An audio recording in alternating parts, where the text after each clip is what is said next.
السلام علیکم۔ ایک بار پھر جہاں ٹرسٹ آپ کی خدمت میں عید کی خوشیوں کے ساتھ یا عید میں غم کے ساتھ، جو بھی کہہ لیں۔ عید آئی ہے، موقع تو ایسا ہے، ویسے آپ سب کو بہت مبارک ہو، اللہ نے آپ کو یہ دن دیکھنا نصیب کیا۔ ہماری قسمتوں میں، نصیبوں میں ایک دن اور ایسا لکھا کہ ہم اس کا ذکر کریں، اس کی عبادت کریں، اور اپنی خوشی تو ہوتی ہے اپنوں کے ساتھ، اور اپنے آج کل کتنی تکلیف میں ہیں۔ مجھے گھر پہ سب نے پوچھا کہ آپ نے کیا کپڑے بنائے عید کے؟ میں نے کہا میں نے کوئی کپڑے نہیں بنائے، میں نے سوچا بھی نہیں کہ میں اس عید پر کچھ بناؤں، کیونکہ جہارہ کے بعد تو خیر ہر عید پہ ایک یوں کہنا چاہیے دکھ کا شیڈو رہا ہمیشہ، لیکن صبر شکر کر کے میں بڑی خوشی کے ساتھ اللہ کے آگے میں نے سبمٹ کیا اپنے آپ کو۔ اور اس عید پہ آپ دیکھیں ہمارے اپنوں کے ساتھ کیا ہو رہا ہے۔ کیا ہم اتنا نہیں کر سکتے کہ ایک ہمدردی کی پوسٹ غزہ کے لیے، ایران کے لیے، وہ جو تکلیفیں اٹھا رہے ہیں ان کے لیے ایک ہمدردی کی پوسٹ کر دیں، ایک پیغام دے دیں کہ جی بے شک عید کہتے خوشی کو ہے۔ چند دن پہلے مولا علی کی شہادت کا دن تھا، مسلمہ سب کے لیے۔ کیا یہ آسان بات نہیں ہے؟ کسی کے گھر میں اگر کوئی ایسا انسیڈنٹ ہو جائے کہ کوئی پیارا چلا جائے تو آپ سوچ سکتے ہیں۔ میں نے تو کئی عیدیں جہاں کے بعد ویسے ہی نہیں منائیں۔ ہماری عیدیں یوں بھی بہت سے دوست احباب آ جاتے ہیں، اور عید کے موقع پر لوگ آتے ہیں، اگر کہیں کسی گھر میں اللہ کی مرضی سے کوئی بھی سانیہ ہوا ہو، کوئی بھی ٹریجڈی ہوئی ہو، تو لوگ ہمدردی کرنے آتے ہیں۔ اور کئی دفعہ یہ ہوتا ہے کہ جیسے والدہ چلی گئیں یا اولاد چلی گئی تو باقی لوگوں کی عید ہے تو خالائیں، پھپھیاں، کوئی نہ کوئی آ جاتا ہے کہ نہیں بچوں کی تو عید ہے، اور وہ بچوں کے لیے کپڑے عیدی اس لیے نہیں دیتے کہ وہ کسی طرح سے خوشی منا رہے ہیں، لیکن وہ یہ بتانا چاہتے کہ ہم ساتھ کھڑے ہیں۔ تمہاری ماں چلی گئی، تمہاری اولاد چلی گئی، اس کا یہ مطلب نہیں کہ تم اکیلے ہو گئے، اللہ ساتھ ہے، ہم ساتھ ہیں دنیاوی لحاظ سے۔ تو لوگ جاتے ہیں، پہلی عید بہت مشکل ہوتی ہے، تو آپ سے گزارش ہے کہ جہاں جہاں آپ لوگوں کو جانتے ہیں اس عید پر ان کے گھر بھی جائیں تاکہ ان کا کچھ وقت کٹ جائے۔ وہ آنسو جو ان کے دکھ کے اس وقت ہیں، جب آپ سمیٹ لیں گے تو یقیناً کچھ وقت گزر جائے گا، سہارا مل جائے گا۔ اور جو بہت دور ہمارے بھائی بیٹھے ہیں غزہ میں، ایران میں، ننھے ننھے بچے، وہ مائیں جن کے سامنے ان کی اولاد چلی گئی، وہ بچے ننھے ننھے بچے جنہوں نے اپنے ماں باپ کو تڑپتے دیکھا، کیا عید بنتی ہے؟ یہ ضرور ہو سکتا ہے کہ ہم غائبانہ طور پر ایک سولیڈیرٹی، آپس میں یکجہتی، اس کا اظہار کریں، بجائے اس کے کہ اتنے تو بجائیں، زیور پہنیں، کپڑے پہنیں، خریداری کریں، اور شور شرابہ، پارٹیاں ہو رہی ہیں۔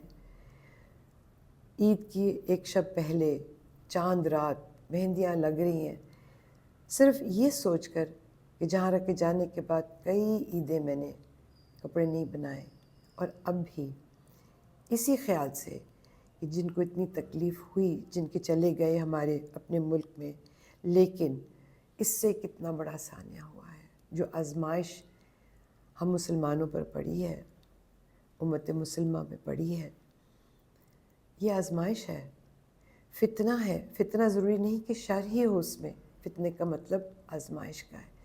تو ہم کم از کم سادگی سے اللہ کو یاد کرتے ہوئے، نماز پڑھتے ہوئے، نماز کے بعد اپنے ہمسایوں کی خبرگیری کرتے ہوئے کوئی چھوٹی سی چیز پکا کر ضرور بھیج دیجیے، یہ کہہ کر کہ جی ہم ایک ساتھ ہیں، دکھ سکھ میں کھڑے ہیں۔ تو آپ سب کو اللہ نے یہ دن دیکھنا نصیب کیا ہے، اگر تو گھر میں کوئی سانحہ ہوا ہے تو میری طرف سے. میں افسوس کا لفظ نہیں استعمال کرتی، اس لیے میں ساتھ دینے کا کرتی ہوں، سپورٹ کا کرتی ہوں، ہمدردی کا کرتی ہوں. افسوس نہیں. افسوس کس بات پہ کہ اللہ نے میرا پیارا لے لیا، یہ اللہ کی چیز اللہ نے واپس لے لی. مجھے کبھی اس پہ گلہ نہیں آیا، اس لیے آپ بھی کبھی گلہ نہ کیجیے گا. خوشی کے ساتھ راضی برضا رہیے، سکون مل جائے گا، چین مل جائے گا. وہ راستہ ایسا بنا دے گا جیسے مجھے اس نے عام دنیاوی کاموں سے نکال کر ایک اچھے کام لگا دیا، جہاں میں کسی کا ہاتھ پکڑ سکتی ہوں، کسی کا دکھ بانٹ سکتی ہوں، کسی کی شفا جب اللہ نے دینی ہے اس میں معاون اور مددگار بن سکتی ہوں. اللہ نے کہا نا کون ہے جو میرا مددگار بنے. تو اس عید کے موقع پر آپ سب سے یہ گزارش ہے کہ خوشی اس طرح سے کیجیے کہ کوئی اور دل دکھی نہ ہو، اور غائبانہ طور پر، کیونکہ اللہ کے گھر تو سب کچھ لکھا جاتا ہے، اور اللہ کہتا ہے کہ جو لفظ ہم اپنے منہ سے نکالتے ہیں وہ لکھا جاتا ہے. تو جس وقت آپ استغفار بھی کریں گے، اور جو غزہ اور ایران میں ہوا، اور جو دنیا میں اور بہت سے ظالم جو ہیں مظلوموں پر، بہت سے ایسے بھی ہیں، ضروری نہیں کہ مسلمان ہی ہوں، لیکن اللہ کو ماننے والے، اس کی وحدانیت کو ماننے والے، جن پہ کوئی ظلم ہو رہا ہے، ان سب کی ہمدردی میں ہم اپنے آپ کو اس دفعہ ذرا سادہ ہی رکھیں، بہت شور نہ کریں، خاموشی سے یہ وقت گزر جائے، تاکہ ہمیں بھی یہ سبق ملے کہ کل کو، جیسے کہتے ہیں نا کہ خوشی نہ کریے سجنا بھی مر جانا. کسی اور کی دکھ میں اگر ہم شامل ہو جائیں تو یہ یاد رکھیں کہ ہمارے پیاروں نے بھی جانا ہے، اور ہمارے ملک کو اللہ تعالیٰ سلامتی دے، بقا دے، حالات اچھے کرے، اور دنیا میں ہمارا نام، نیکی کا نام بلند و بالا ہو. جیسے سر اقبال نے بڑی خواب دیکھے، ہمارے قائد اعظم جنہوں نے بڑے خواب دیکھے. ہم کسی طرح سے اپنے طور پر انڈیویجول لیول پر تو کچھ نہ کچھ کر سکتے ہیں، تاکہ اللہ کے آگے اس کے گھر ہم سرخ روح ہو کر جائیں. آپ سب کو عید بہت مبارک، اس خیال سے کہ دن دیکھنا نصیب ہوا، سادگی سے، یکجہتی کے ساتھ، دعاؤں کے ساتھ، کہ اللہ تعالیٰ ہم پر رحم کرے. وہ بہت کریم ہے، وہ رحم کرنے والا ہے، وہ ماننے والا ہے. وہ کہتا ہے کہ مانگو، مانگ کر تو دیکھو. اور دکھی دل خود کہتا ہے کہ بتا دو انہیں کہ میں اس کے قریب ہوں. آپ سب کے قریب رب رہے، میرے قریب رب رہے، اور ہم سب کو وہ یہ توفیق دے کہ ہم کوئی اچھی بات کر لیں اپنوں کے لیے، تاکہ اللہ تعالیٰ ہم سے راضی ہو جائے. اللہ تعالیٰ ہم سب کا حامی و ناصر ہو. خدا حافظ.